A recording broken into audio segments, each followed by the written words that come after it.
कहानी राजस्थान की है। राजस्थान में एक जगह लगती है, एक जिला है श्री गंगानगर, और इसी श्री गंगानगर में एक गांव है सावलसर गांव, और बात दिसंबर महीने की है, साल 2023। आप क्राइम से जुड़ी ऐसी ही सच्ची कहानी सुनना चाहते हैं तो चैनल को सब्सक्राइब करना ना भूलें। कमेंट बॉक्स में अपनी राय जरूर दें। धन्यवाद। चलिए कहानी में आगे बढ़ते हैं। असल इसी सावलसर गांव में एक परिवार रहा करता था। परिवार में टोटल 4 या 5 लोग। एक शख्स था जिसका नाम आप दिनेश मान लीजिए, उसकी वाइफ सुनीता, उसकी एक बहन ज्योति, और साथ ही उसकी माँ, उसके फादर ठीक ठाक तरीके से रहा करते थे।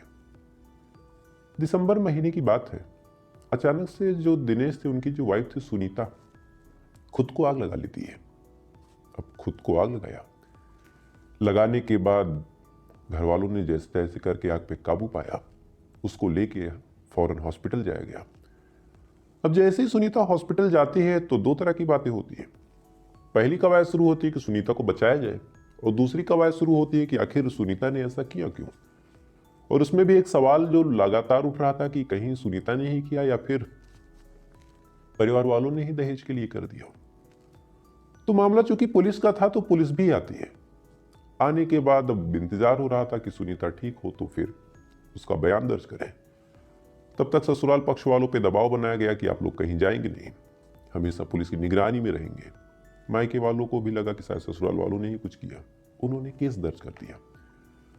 अब इधर केस दर्ज हुआ, मायके वालों को लग रहा था कि ससुराल वालों ने कुछ किया है या फिर जलाया है या फिर उकसाया है। तरह की बातें होने लगी। केस स्ट्रांग था, पुलिस वाले कार्रवाई करना शुरू करते हैं। लेकिन इसी दौरान जैसे ही 2 दिन गुजरता है, सुनीता लगभग झुलस गई थी, लेकिन हाँ थोड़ी बहुत उसमें जान बाकी थी, और डॉक्टर्स ने मेहनत की और एक बार उसको होश में लाया। अब जैसे ही उसे होश में लाया तो मायके वाले तो ये मान के चल रहे थे कि ससुराल वालों ने ऐसा कुछ किया, लेकिन ससुराल वाले जवाब चाहते थे, क्योंकि वो लगातार कह रहे थे कि हमने नहीं किया। तो जब फिर उससे पूछा गया, उस महिला से, सुनीता से, कि तुमने ऐसा क्यों किया और खुद को इस तरह से जलाने के पीछे क्या वजह थी, तो उसने जो कहानी सुनाई, उस कहानी को सुनने के बाद तो से चाहे वहां पे मौजूद डॉक्टर हों, चाहे पुलिस वाले हों, चाहे मायके पक्ष वाले, चाहे ससुराल पक्ष वाले, सबके पैरों तले जमीन खिसक गई। और यहीं से कहानी पहुंच जाती है 2 महीने और पहले। दरअसल 2 महीने पहले ये जो सुनीता थी, चूंकि घर में वॉशरूम वगैरह था नहीं, तो अक्सर बाहर जाया करती थी। अब बाहर गई और वहीं पे उसने अपना जो शौच वगैरह था वो कुछ किया। इसी दौरान गांव के 3 लोग उसका वीडियो बना लेते हैं। वीडियो बनाने के बाद सुनीता से कहते हैं कि अब इस वीडियो को हम सोशल मीडिया पे डालेंगे और पूरे गांव में फैला देंगे। ये शब्द सुनीता ने सुना, उसके तो मानो पैरों तले जमीन खिसक गई। गिड़गिड़ाने लगी, रोने लगी, कह रही कि इस वीडियो को आप डिलीट कर दीजिए प्लीज, कहीं भेजिएगा मत। उसके बाद उन लोगों ने कहा कि हमें उसकी कीमत चाहिए। सुनीता ने कहा कि क्या? तो उस पर उन लोगों ने कहा कि हमें तुम्हारी इज्जत आबरू चाहिए। यानी उस वीडियो को डिलीट करने के बदले वो लोग इस महिला के साथ एक रात गुजारना चाह रहे थे। सुनीता मना कर देती है। जैसे सुनीता मना करती है, उसके बाद ये तीनों लोग कहते हैं कि अच्छा एक काम करो, हमारे साथ एक जगह चली चलो, तब वहां डिलीट कर देंगे। सुनीता शायद समझदार नहीं थी या फिर इज्जत आबरू को बहुत ज्यादा ही डर गई थी। चली जाते हैं इन तीनों के साथ, और वहीं पे ये तीनों उसके साथ रेप करते हैं, गैंग रेप। अब तीनों ने गैंग रेप किया, और गैंग रेप करने के बाद पूरा वीडियो बना लिया। यानी अब तक जो मामला शौच और ये ऐसी चीजों का था, अब वो एक फिजिकल इंटीमेशन का वीडियो बन चुका था। अब यहां से ब्लैकमेलिंग का खेल शुरू हुआ। सबसे पहले अब उससे कहा गया कि जब जब हम लोग कहेंगे तब सब तुम्हें आना होगा, और अगर तुमने किसी को बताने की गलती की तो फिर होगा तो कुछ नहीं, हमारे के खिलाफ कोई आवाज उठाएगा नहीं, किसी में दम नहीं है। लेकिन हाँ, ये वीडियो जितने हैं तुम्हारे, ये तमाम वीडियो सोशल मीडिया पे ऐसे फैलेंगे जैसे कोई खबर फैलती है। सुनीता डर गई। उसके पास कोई ऑप्शन नहीं था, ना ही अपने पति दिनेश को बताती है, ना अपने सास ससुर को बताती है। जब जब ये लोग उसको बुलाते तब तब वो जाती, ब्लैकमेल होती रही, लगातार उसके साथ यौन शोषण कहे या फिर रेप कहे होता रहा। वो लोग भी कई महीनों तक सुनीता से अपनी भूख मिटाते हैं। भूख मिटाते मिटाते जब उनका मन भरा तब उस दौरान उन तीनों की जो नज़र थी वो सुनीता की ननद पे पड़ती है, जिसका नाम मैंने ज्योति बताया था। अब जब ज्योति पे उनकी नज़र पड़ी तो चूंकि ज्योति देखने में खूबसूरत लगी उन्हें और उनके मन में ये कामवासना दौड़ी कि अब ज्योति को भी शिकार बनाया जाए। लेकिन शिकार कैसे बनाए? तो उसके लिए फिर उन्होंने एक दूसरा जाल बुना। उन्होंने सुनीता से कहा कि अगर तुम एक बार ज्योति को ला दो तो फिर हम तुम्हें छोड़ देंगे और तुम्हारा वीडियो डिलीट कर देंगे। अब ये लाइन जब सुनीता ने सुनी, पहले तो वो मना करती है, लेकिन उन्होंने कहा कि एक बार ज्योति से आप पूछ लो, अगर वो कहे तो ठीक है, ले आना। सुनीता जाती है और ज्योति का पैर पकड़ के रोने लगती है और कहती है कि ऐसी ऐसी बात है, मेरी इज्जत बचा लो। ज्योति भी सोचती है कि चलो अब वीडियो बन ही गया है और अगर वायरल हो गया तो बड़ी बदनामी होगी, एक बार चलते हैं, बात करके देखते हैं, शायद कुछ बीच बचाव निकल जाए। ज्योति भी जाती है। अब जैसे ही ज्योति जाती है, जाने के बाद पहले वहां पे एक शख्स मौजूद था। कहा कि मैं तुम्हें पसंद करता हूं, तुम्हें प्यार करता हूं, तुम्हें पाने का बस यही एक तरीका, यही मात्र बचा था। ज्योति बस सुनती जाती और कहती कि वीडियो डिलीट कर देना और कर दो भी। इसी दौरान वहां पे दो और लोग आ जाते हैं। उसके बाद दोनों लोग ज्योति को पकड़ते हैं, तीसरा उसके साथ गैंग करता है। उसके बाद बाकी जो दो बचते हैं वो पकड़ते हैं, फिर एक दिन गैंग करता है। ऐसे ऐसे करके ज्योति के साथ भी उस दिन कई बार हुआ और का भी वीडियो बना लिया गया और ज्योति को भी कहा गया कि जितनी बार बुलाएंगे तुम आ जाना और अगर नहीं आओगी तो फिर तुम्हारा वीडियो वायरल कर दिया जाएगा। अब ये चीज़ जब ज्योति के साथ हुई तब ज्योति ने अपनी भाभी से कहा कि भाभी, अगर आप मुझे ना फंसाती तो मेरे साथ रेप नहीं होता और आपने मेरा रेप करवा दिया। तो एक तरफ महिला प्रताड़ित की जा रही थी, एक तरफ उसका शोषण हो रहा था, उसका वीडियो वायरल करने की धमकी दी जा रही थी, और दूसरी तरफ चूंकि उसके ननद के साथ भी गलत हुआ, लिहाजा ननद ने टॉन्ट किया। इसी वजह से फिर वो दुखी हो गए और उसे लगा कि अपनी जीवन लीला समाप्त कर लेनी चाहिए और यहीं से उसने फिर अपने आप को आग के हवाले कर दिया और प्लान किया कि मैं आज सुसाइड अटेम्प्ट करती हूँ। ये तो रहा कहानी का 10%। अब ये तमाम बयान जब उस महिला ने दिया तो फौरन लोगों का गुस्सा फूटा। डॉक्टर्स मौजूद थे वहां पे और भी लोग मौजूद थे। फौरन केस दर्ज किया गया। इधर डॉक्टरों से कहा गया कि इस महिला को जल्दी बचाया जाए, इसका इलाज किया जाए। लगातार इलाज होता रहा, लेकिन अब लगभग हिस्सा जल चुका था। सच्चाई निकलने तक ही शायद उसमें जान बाकी थी। थोड़े टाइम बाद जो सुनीता थी वो दम तोड़ देती है, यानी उसने जो किया था अपने साथ, सुनीता की मौत हो जाती है। लेकिन अब इस पूरे कांड में एक चश्मदीद और एक पीड़िता जीवित थी जिसका नाम था ज्योति। ज्योति जो थी, अब चूंकि एफआईआर दर्ज हो चुकी थी तो ज्योति को उम्मीद थी कि शायद उसे इंसाफ मिलेगा और जो कुछ हुआ, जो भाभी की जान गई, उसके बदले जो आरोपी हैं उन्हें सजा मिल जाएगी। उसके बाद ज्योति ने और परिवार वालों ने पैरवी करनी शुरू की। सबसे पहले पुलिस के पास गए। जब पुलिस के पास गए तो पुलिस वालों ने समझा बुझा के भेज दिया और कहा कि इस केस में कुछ हो ही नहीं सकता। अब ये शब्द, चूंकि जो ज्योति थी वो पढ़ी लिखी थी, समझदार थी, जानकार थी, उसने दुनिया देख रखी थी। जो निर्भया वाला कांड था उसको भी उसने देख रखा था।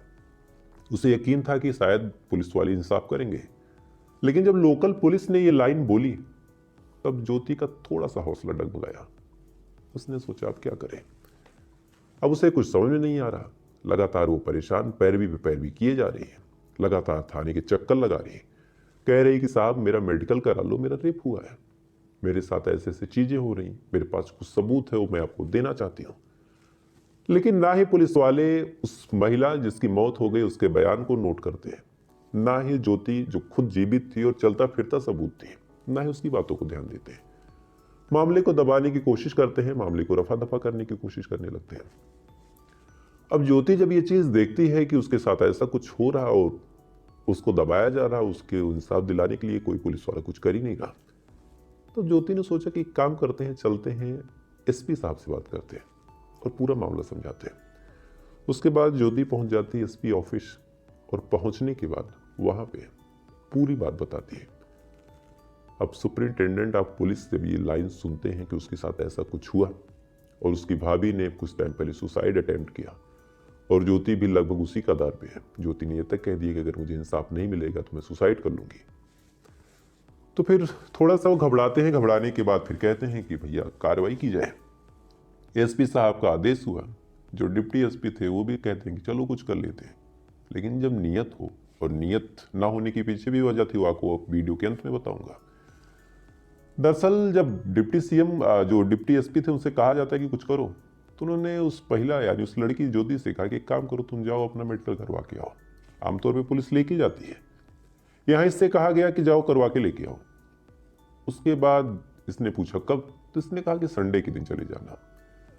अब संडे के दिन जहां पे मेडिकल होना था, जब वहां जाती है तो पता चलता है कि वो तो संडे के दिन बंद रहता है, लेकिन उसे अब ये बात भी तुरंत नहीं पता। सुबह की गई शाम तक बैठी रही कि अब कोई डॉक्टर आएगा, अब मेडिकल होगा, अब कोई डॉक्टर आएगा, अब मेडिकल होगा। ना कोई डॉक्टर आया, ना ही कोई मेडिकल करने वाला। उसके बाद फिर चली जाती है शहर की एक हॉस्पिटल, वहां पे कि मैं अपना मेडिकल करवा लूँ। वहां पे भी उसके साथ ऐसा ट्रीट किया गया कि मानो ये पीड़ित नहीं है, बल्कि ये खुद आरोपी है। ये तमाम चीजें लगातार करती ही रही, लगातार बेचारी दौड़ती रही, लगातार परेशान, इधर उधर दर बदर ठोकरें खाती रही, कभी किसी और के पास, कभी किसी और के पास। सब लोग आश्वासन देते कि कार्रवाई की जाएगी, लेकिन जब आरोपी का नाम सुनते तो फौरन मना कर देते। और उसके पीछे कारण था कि जो आरोपी है वो किसी मंत्री का रिश्तेदार है।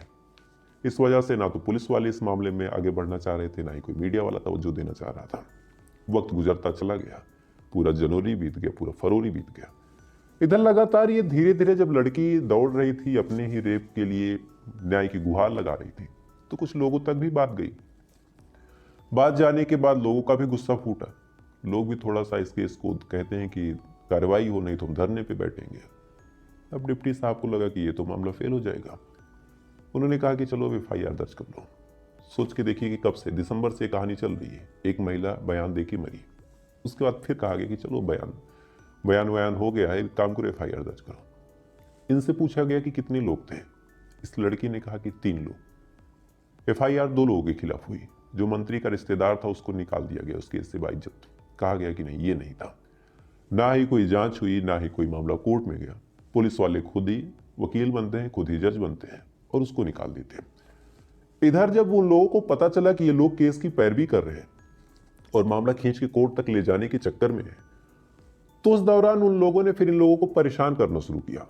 लगातार दबाव बनाने लगे कि अगर तुम केस करोगे तो हम ये करेंगे, हम तुमको मार देंगे, तुम्हारे भाई को मरवा दिया जाएगा, तुम्हारे फादर का एक्सीडेंट करवा दिया जाएगा। जब ये पुलिस से बताते कि हमें धमकी दी जा रही, तो पुलिस वाले भी उन्हीं लोगों का स्वरूप में बोलते कि आप अगर या तो लड़िए, नहीं तो अगर डरना है तो अपने हिसाब से डरिए, हमेशा हम आपको सुरक्षा नहीं दे सकते हैं। ये तमाम चीजें जब होने लगी और मुख्य आरोपी जो था उसका नाम जब इस केस से निकाल दिया गया, 3 अप्रैल को जो ज्योति थी वो तमाम लोगों को बुलाती है। उसमें से 4 बड़े न्यूज चैनल थे। उन तमाम लोगों के सामने फिर जो कुछ हुआ, अभी तक मैंने जितनी कहानी आपको बताई, ये तमाम कहानी वो बताती है। कैसे उसके साथ रेप हुआ, कैसे पुलिस उसको घुमा रही है, कैसे उसको इंसाफ नहीं मिल रहा।